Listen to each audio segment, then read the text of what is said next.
Assalamualaikum WRWB. Selamat datang di channel Jalan Hidayah. Saya ucapkan terima kasih sudah mampir dan menyimak videonya. Semoga berkah dan bermanfaat.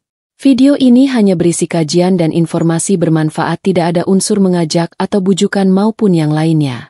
Gambar hanya berisi ilustrasi semata. Semoga bisa menambah wawasan saudara semuanya. Pemirsa Jalan Hidayah yang saya hormati, akhir-akhir ini fenomena yang sedang lagi viral di lingkungan sekitar kita adalah naiknya angka perceraian. Naiknya angka perceraian tentunya banyak alasan dan penyebabnya salah satunya terjadi perselingkuhan atau hadirnya orang ketiga dalam suatu hubungan. Namun tahukah pemirsa semuanya bagaimana hukuman orang yang berselingkuh menurut Islam?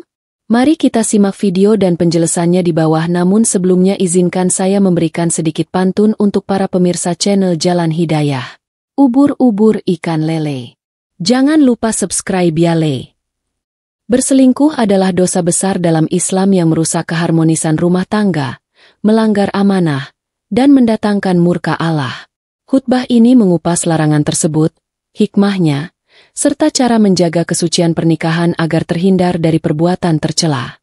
Di antara sekian banyak larangan Allah Subhanahu wa Ta'ala yang berkaitan langsung dengan syahwat adalah perzinaan atau yang familiar di media sosial saat ini adalah selingkuh. Perselingkuhan dapat mengarah pada dosa zina ketika sampai berhubungan badan layaknya suami istri. Larangan selingkuh seperti ini telah tertera dalam firman Allah Subhanahu wa Ta'ala tentang larangan mendekati zina. Artinya, janganlah kamu mendekati zina. Sesungguhnya, zina itu adalah perbuatan keji dan jalan terburuk. Quran Surat Al-Isra 32. Berkaitan dengan ayat yang Hatib baca tadi, Imam Fakhruddin Ar-Razi dalam Mafatihul Ghaib jilid ke-20 halaman 198 mengutip pendapat Al-Kaffal, bahwa larangan dalam Al-Quran yang diungkapkan dengan kalimat seperti, jangan kamu dekati perbuatan ini, dianggap lebih kuat dibandingkan dengan ungkapan, jangan kamu lakukan ini. Artinya, perselingkuhan merupakan perbuatan yang benar-benar dilarang oleh agama. Imam Ar-Razi menggarisbawahi bahwa ayat di atas memberikan 3 alasan penting mengapa selingkuh itu sangat dilarang. Pertama, karena dianggap keji. Kekejian yang dimaksud adalah andaikan dari perselingkuhan tersebut melahirkan anak, maka akan terjadi kerusakan nasab. Kerusakan nasab dapat mengakibatkan kerusakan asal-usul garis keturunan manusia. Selain itu, dengan berselingkuh, seseorang cenderung bergonta-ganti pasangan yang juga mengundang penyakit berbahaya. Pada era modern, bergonta-ganti pasangan mengakibatkan munculnya penyakit mematikan, yaitu HIV/AIDS dan belum ditemukan obatnya. Data yang dikeluarkan oleh WHO mencatat 88 juta manusia di seluruh dunia terinfeksi HIV/AIDS dan 42 juta diantaranya telah meninggal dunia. Melihat data tersebut, tidak berlebihan seandainya perselingkuhan itu dapat menjadi penyebab rusaknya alam. Kedua, wanita yang berselingkuh menjadi objek yang dibenci. Hal ini pasti akan menghilangkan ketenangan dan keharmonisan dalam kehidupan rumah tangga. Dan yang lebih sulit akibat perselingkuhan adalah hilangnya kepercayaan masyarakat kepada pelaku perselingkuhan, sehingga mereka enggan membantunya dikala kesulitan melanda hidupnya. Ketiga, perselingkuhan dianggap sebagai jalan terburuk. Hal ini disebabkan tidak adanya perbedaan antara manusia dan binatang. Karena dengan berselingkuh, seseorang telah meniadakan kesetiaan. Baik pelakunya seorang laki-laki maupun perempuan, sama saja. Terlebih lagi di tengah masyarakat, kehinaan akibat tindakan perselingkuhan menjadi stigma negatif yang akan melekat pada diri seorang wanita, sebagaimana dijelaskan oleh Imam Ar-Razi dalam Mafatihul Ghaib halaman 200.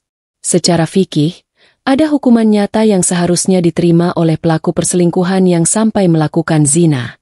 Bagi mereka yang belum menikah, maka hukumannya adalah cambuk 100 kali, dan pengasingan selama 1 tahun. Sedangkan bagi mereka yang sudah menikah, maka hukumannya adalah rajam, sebagaimana dijelaskan oleh Abu Bakar bin Muhammad Al-Husaini dalam kitab Kifayatul Ahyar fi Ghayatil Ihtishar halaman 234. Namun, dalam konteks kehidupan masyarakat Indonesia, perselingkuhan termasuk ke dalam kategori tindak kejahatan. Karena dianggap sebagai kejahatan, maka pelakunya dapat dikenai sanksi pidana.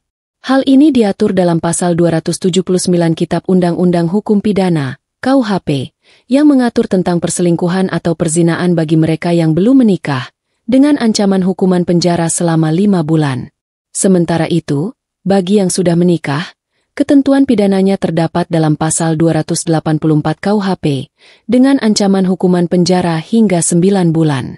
Melihat begitu besar bahaya dan kerugian yang mengancam pelaku selingkuh dan zina, baik secara agama maupun negara, maka melalui mimbar ini, saya mengajak diri saya sendiri dan seluruh jamaah sholat Jumat untuk menghindari perselingkuhan apalagi perzinaan.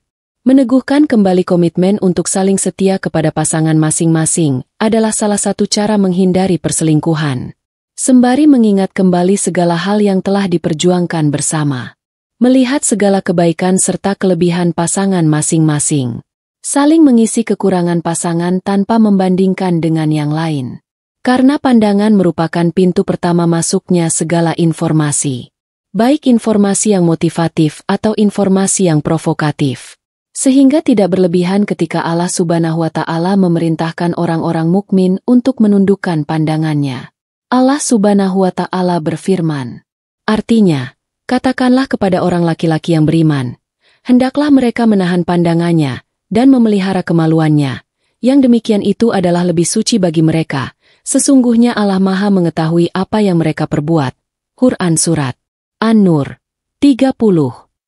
Ayat ini kemudian disusul dengan redaksi perintah kepada orang-orang mukmin perempuan yang terdapat pada ayat ke-31.